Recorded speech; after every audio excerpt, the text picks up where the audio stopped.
133페이지 펴보실래요? 제14배 시각 공각에 합하다. 예, 제14배 시각 공각에 합하다. 133페이지요. 예, 133.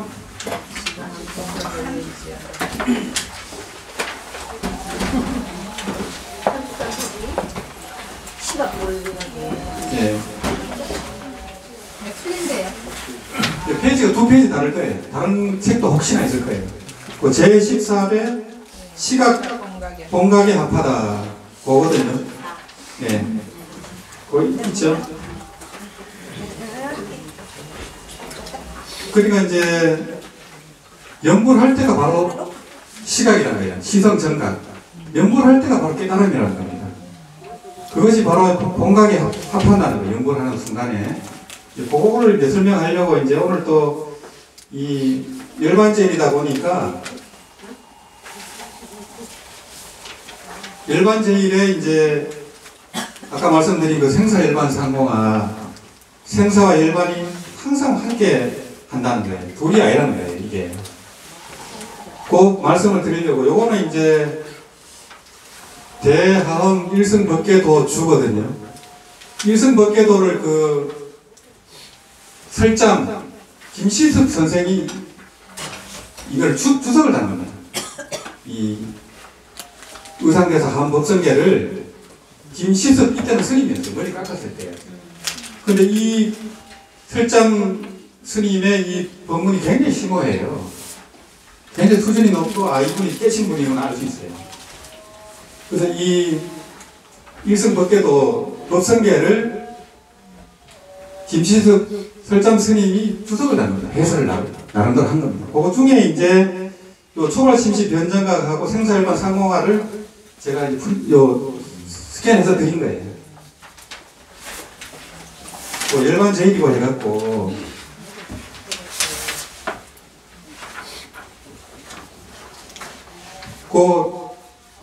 요 종이 55페이지 보시면 57페이지네. 57페이지 보시면은 생사와 열반이 항상 함께 하네. 생사 열반 상공하잖아요. 그죠? 조화롭다는 거죠. 둘이 아니라는 겁니다. 만약 생사를 논한다면 바로 이것이 보현보살의 경계예요. 보현보살의 경계라는 것이 바로 깨달음의 경계입니다. 보현보살이. 보현보살의 털구멍 속에도 일체 재불국토가 있어요. 깨달음의 경계거든요. 만일 열반을 논한다면 바로 이것이 속박된 윤회에 헤매는 중생인 것이다. 그 열반이 바로 이 생사윤회와 둘이 아니라는 겁니다. 아무튼 말하야 보라. 열반과 윤회는 서로 거리가 얼마나 되는가. 무명의 참 성품이 곧 부처님의 성품이고 하나의 빈 몸이 곧 법신이다. 이게 이제 그 무명실성이 즉 불성이요 하나공신이 즉 법신이로다. 그 정도가 나오는 법문이거든요. 그러니까 우리가 이제 보고 듣는 이 한상의 세계 그대로가 바로 열반의 세계라는 것이고 우리가 보고 듣는 이 헛개비 몸뚱이 이게 바로 이제 법신이라는 거예요. 이게 우리가 항상 얘기했지만은 반야신경에서도 색 그대로 공이라 했잖아요. 요 색 그대로 공이라 했잖아요. 그죠? 법 그대로가 선입니다. 우리가 보고 듣는 그대로가 성금이에요. 요 생사의 현장 그대로가 열반입니다. 그래서 이제 저번에 법화경 할 때 이제 제법종 본래 상자 정멸상이라 했잖아요. 그죠? 우리가 보고 듣는 일체 현장이 바로 항상 그대로 저절로 정멸의 모습이라는 거예요. 우리가 보고 듣는 이 현상이 그대로가 정멸이고 그대로가 열반이라는 겁니다. 그대로가 깨달음의 모습이라는 거예요. 믿기가 힘들잖아요. 이렇게 고통스러운 생사윤회 속에 있는데 우리가 어떻게 그대로 이게 열반의 모습이고 깨달음의 모습이냐 이거예요. 이제 그게 이제 바로 우리가 이 몸뚱이하고 생각을 나로 알기 때문에 그렇게 본다는 거예요. 근데 부처님의 경계에서는 생사 현장, 지금 우리가 보고 듣는 이 생사 현장 그대로가 원각도락입니다. 이게. 그래 믿기가 힘들고, 그래서 이제 유마경에도 나옵니다. 우리 이 윤회하는 이 생사 현장 그대로가 정토라고 하니까 제자들이 못 믿어요. 그 큰 대 아라들도 못 믿습니다. 그리고 부처님이 신통력을 보여줍니다. 이게 이 우리가 이제 이 전쟁도 있고 질병도 있고 또 산도 높고 바다도 깊고 그냥 사바세계 자체가 고통스럽잖아요. 이런 세계를 그대로 극락정토처럼 보여줍니다. 부처님이 유망행에서 못 믿으니까. 깨친 입장에서 그렇습니다. 그 법문이 바로 이제 일선법계도 생사일반 상몽하라는 그런 또 법문이거든요. 그 깨친 차원에서는 윤회가 없어요. 우리가 못 깨쳤기 때문에 윤회가 있고 또 생사 속에서 고통을 받기 때문에 극락을 가려는 겁니다. 왜냐하면 이제 생사 그대로가 일반인 걸 바로 우리가 증득할 수도 없어요. 이치로는 알 수 있어도. 이치로는 알 수 있어도 완전히 증득할 수는 없어요. 그래서 이제 우리가 보거든 요게 생사인데 생사가 본래 없다는 거예요. 요게 우리가 보거든 요게 한상이라는 거예요. 그래서 이제 처음 깨칠 때는 법무생사라 해가지고 이 생사가 본래 없다는 겁니다. 한상이기 때문에. 그걸 깨치는 거예요. 근데 생사가 본래 없다고 해서 뭐 바로 증득이 되나요? 잘 안 됩니다. 우리가 억겁을 무명업석 속에서 살았기 때문에 증득이 쉽지가 않아요. 그래서 십신, 십주, 십행, 십회양, 십지보살 등등 묘가까지 수행을 이렇게 해나가는 겁니다. 그걸 이치로는 깨쳐도 현상적으로 또 수행을 해나가야 되는 거예요. 보림 수행을 해나가야 됩니다. 이게. 그래서 이즉 도노지만 사비돈제라고 이치로는 단박 깨쳐요. 도노가 되지만은 현상적으로 습기는 바로 재지지가 않아요. 그게 능은경이 나오는 법문이거든요. 그래서 우리가 연불도 하고 추력도 하고 강경도 하고 참선도 하고 하는 거거든요. 그때부터는 이제 이 도리를 알고 하는 거예요. 이 도리를 깨치고 나서 깎는 법 없이 깎는 거거든요. 이때부터는 이제 무위법으로 닦아가는 거예요. 구하는 마음 없이 또 무소고행으로 닦아가고 또 닦는 법 없이 닦아요. 무소지수로 닦아가야 되고요.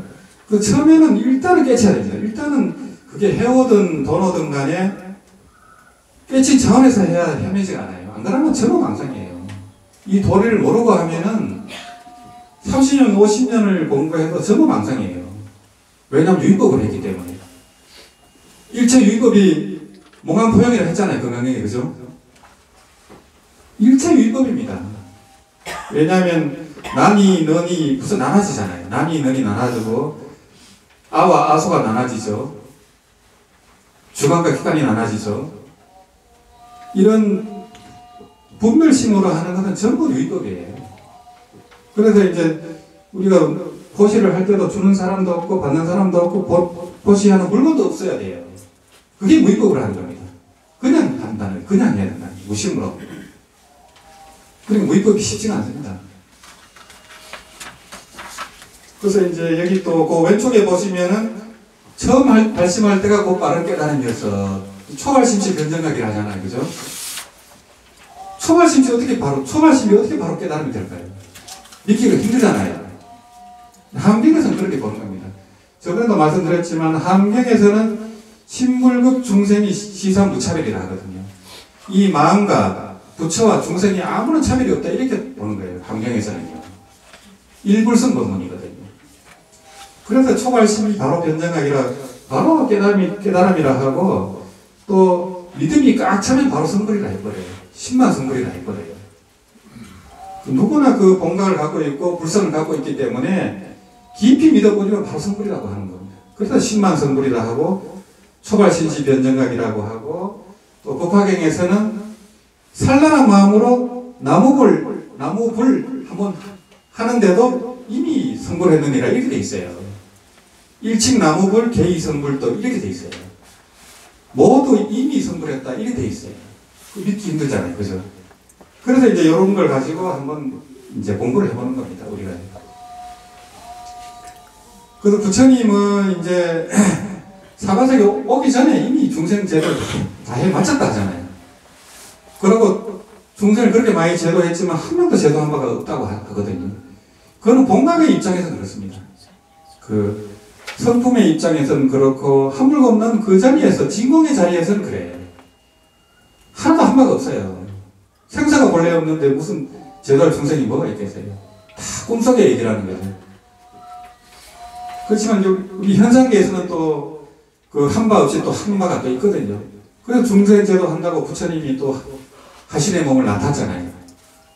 그래서 이제 부처님 이 응하신으로 오셔가지고 입장하셨기 때문에 열반 제일이 있잖아요. 근데 이제 그 열반은 이제 응하신으로 보인 거예요. 실제로는 돌아가신 바가 없어요. 부처님은 이제 온 바도 없지만 간 바도 없어요. 그래서 이제 그 법화경에서는 부처님이 지금도 영치상에서 법문을 하신다고 하거든요. 우리 중생한테 그냥 가짜로 보여줬다는 거예요. 죽는 모습을. 왜냐하면 부처님이 영원히 살아계시면 불자들이 공부를 안 한다는 거예요. 귀한 줄도 모르고 공부도 안 하고. 그래서 일부러 그런 이제 그 시작하는 모습을 보여주셨고, 이 천태종의 이제 천태지자 스님이 그 법화삼매에서 부처님이 아직도 영치산에서 법문하고 있다는 걸 본 거거든요. 실제로 그렇더라는 거예요. 실제로. 그거는 이제 부처님의 원만 보신 오사나불은 죽는 바가 없어요.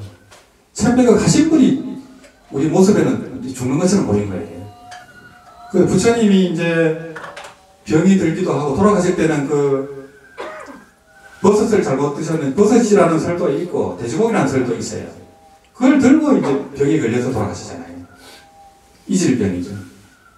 그래서 부처님도 고통스러워하는 표현을 하거든요. 무슨 부처님이 그렇게 고통스러워하는 표현을 하냐고. 이것은 응하신의 입장입니다. 그래 부처님의 법신은 나고 죽음도 없는데 뭐 아픈 게 뭐 있겠어요? 그 자리는 그런 게 전혀 없어요. 우리 현상계에서 이제 우리 이 현상계가 영하나 한상이 똑같은데 그렇게 보여주는 겁니다, 부처님이. 근데 실제 이제 깨달음의 세계는 그렇다는 거예요. 이제 우리 극락세계 아미타 부처님도 보신 분입니다. 우리 눈에는 안 보이잖아요. 극락세계 그 공덕의 몸으로 계시는 거거든요. 그래서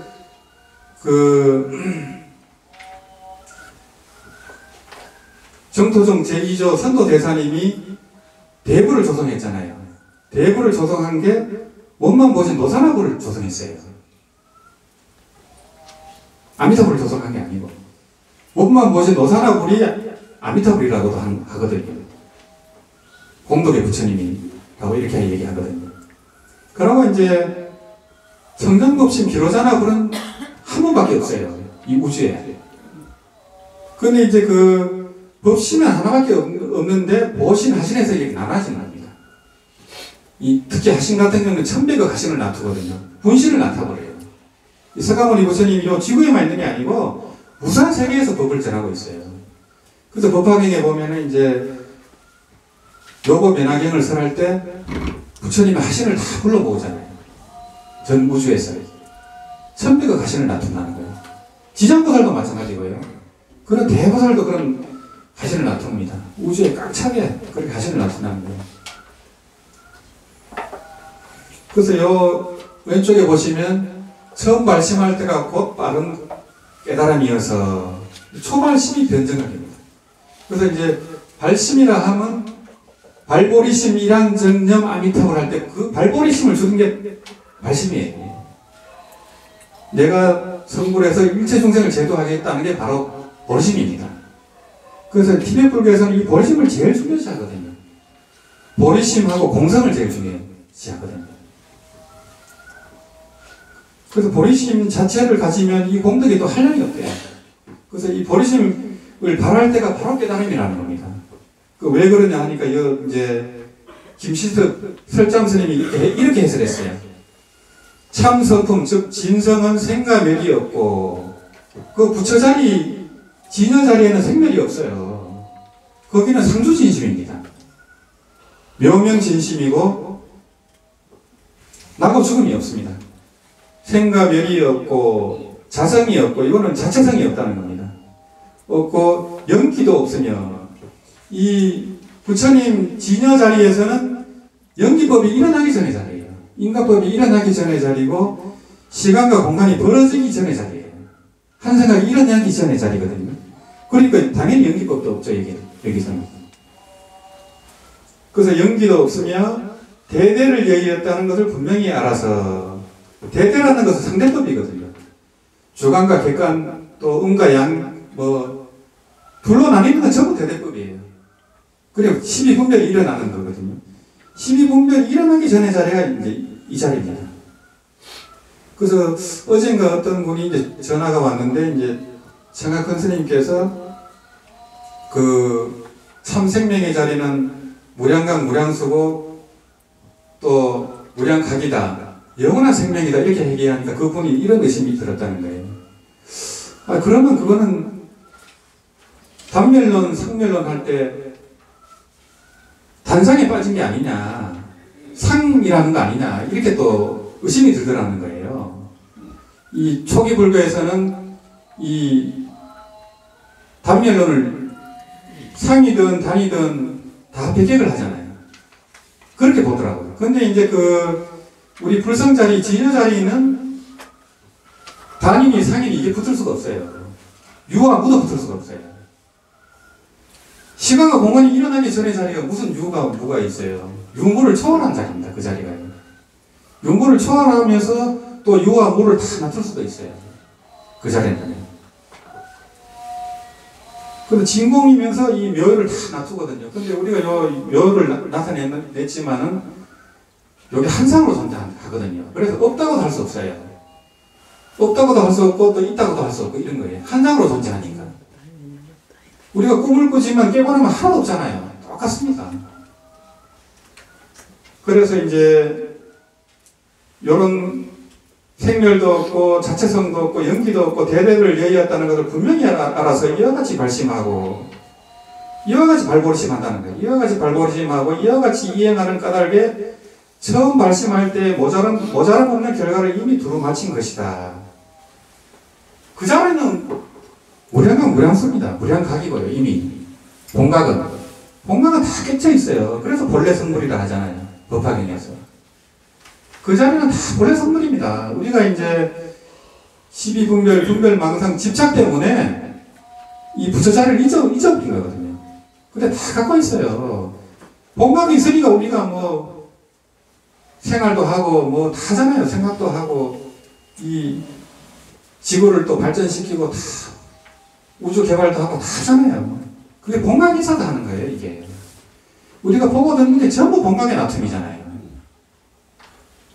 그래서 그 자리는 일체가 부족된 자리예요. 그래서 학위자성 본자부족이려 할 때 해능 스님이 깨치고 보니까 그 자성 자리에서 이 모든 걸 구속하고 있더라는 거예요.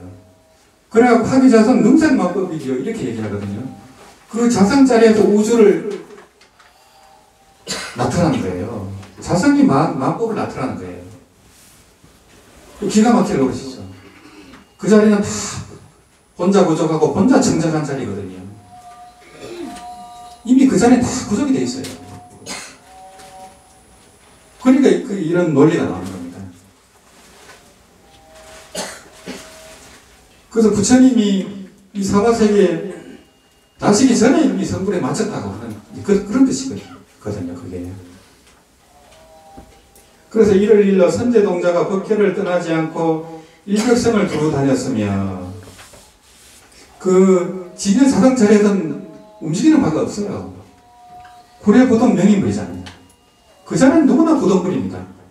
그 자리는 움직인 바가 없어요. 상주진심이거든요. 그렇지만 이제 묘음을 나타가지고 일백성을 다니면서 53선지식을 참방하는 겁니다. 선제동자가요. 그렇지만 그 본성자리는 움직인 바가 없어요. 그래서 조론에 보면 물불천론이 나오잖아요. 이 사물이 변화하고 움직이고 무상하고 이런데 물불천이라는 거예요. 사물이 움직인 바가 없다 이래야 얘기하거든요. 조론에서요. 승조법사가. 그래서 그게 이해가 안 돼가지고 송찬호 교수님이 엄청 고생을 했다는 거예요. 그 번역이 안 되더라는 거예요. 어떻게 사물이 움직이지 왜 움직이지 않는다 이래버리니까 헷갈리잖아요. 그래서 거기서 이제 감산대사님 주석을 보고 그거를 깨친 거예요. 그래서 조론을 처음으로 번역했습니다. 그 조론을 처음이자 마지막으로 번역한 분이 바로 송찬호 교수님이에요. 이 왕생, 앉아서 왕생하신 분, 송찬호 교수님이 바로 조론에서 물불천론에서 박혔습니다. 거기서 이제 깨쳐가지고 이제 물의 자리가 됐죠. 변제가 나버렸죠. 그래서 선제동자도 이 법계를 일백성을 다니면서 53선지식을 찬망하지만은 움직임마다 없어요. 그 자리에서는. 그래서 선제동자는 이제 53선지식을 찬망하기 전에 문수보살의 가르침을 받아요. 문수보살로부터 이미 깨달음을 얻습니다. 깨달음을 얻고 나머지 선지식한테 보살행을 배워요. 보리 공부를 하는 겁니다. 보살행이란 어떤 것이고 어떻게 하면 보살행을 할 수 있습니까? 이 보현행을 배우는 거예요. 그렇게 해가지고 나중에 이제 미륵보살을 칭찬하고 보현보살을 칭찬하고 왕생 선고를 하는 거예요. 그래서 일생에 선고를 해버리잖아요. 선제동자는. 법화경에서는 8살짜리 용의 딸이 즉신 선고를 해버리고 함경에서는 선제동자가 일생 선고를 하거든요. 그래서 이제 그 법화경, 함경 일불성입니다. 이게 다른 경하고 다르고. 그래서 법만경하고 법화경, 함경만 일불성이에요. 그리고 이제 무량수경도 일불성이고, 무량수경, 아미타경, 지장경이 함부에 속합니다. 그래서 일불성이 되는 거고, 모든 경이 사라지고 최후에 남는 경이 무량수경이거든요. 그래서 무량수경이 제일 중요한 거예요. 근데 함경에서는 이제 보살을 가르치는 경이 이제 법화경하고 함경인데, 이 극락보살, 이 살아가는 모습이 상세하게 되어 있는 경이 무량수경이에요. 상세하게 의식주도하고 어떻게 도를 닦고 있고 상상이 나오거든요. 그 마음가짐도 나오고. 그래서 그 무량수경이 좀 희한한 경이에요. 함경에 그런 내용이 없어요. 그래서 무량수경이 참 희한하다. 이 이제 지장경도 그렇고 함부에 속한다는 것은 몽참 스님이 그렇게 말씀하셨어요. 몽참 스님이 이제 어릴 때 20대에 함경을 깨쳤거든요. 함경을 깨치고 33년간 감옥살을 했어요. 문화대혁명이 일어나고. 그래도 감옥에서 아마 보림을 하셨던 것 같아요. 감옥에서 보림을 하셔가지고 나와가지고 중국 최고의 이제 돈이 된 겁니다. 그러고 연보를 해갖고 왕생을 하셨어요. 그 무직의 서상을 보이고 왕생을 하셨거든요. 이제 그 스님에 의해서 이제 지장경이 함부에 속하는 거야 이렇게 알게 된 겁니다. 그래서 이제 처음 마음을 넘지 않고 바로 누각에 올랐다. 처음 마음을 넘지 않는 게 바로 초발심이잖아요. 초발심 그대로 누각이라는 건 미륵보살의 누각입니다. 미륵보살의 누각에서는 전 우주가 다 보여요. 전 우주가 다 보입니다. 아무리 멀고 과거, 현재, 미래가 다 보여요. 미륵보살의 누각에서는. 그래서 이제 초발심 그대로 바로 이 미륵의 누각까지 올라버렸다는 거예요. 시공을 초월해버리죠. 함이 바야로 믿을 만한 말이다. 이 설장 스님은 함경을 다 알고 있다고 볼 수 있잖아요. 그죠? 이렇게 딱 요약을 해버리잖아요. 그죠? 이미 이 설장 스님은 이 경에 대해서 모르는 게 없어요. 그리고 선우록의 그 시편문이라는 그 선우록도 이 설장 스님이 해설한 게 있어요. 주석을 단 게 있어요. 설장 스님 보통 분이 아닙니다. 이게 세육신이면서 보통 그 안목이 아니에요. 그래서 자간의 좋은 풍류를 말하지 마라. 편의를 얻는 것이 곧 편의를 잃는 것도 되는 겁니다.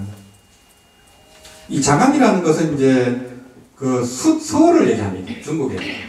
중국의 서울의 그 깨달음의 모습이죠. 말하자면 풍류라는 것은 깨달음이 이렇게 좋다. 상나가정에 그거를 말하지 말라는 것이에요.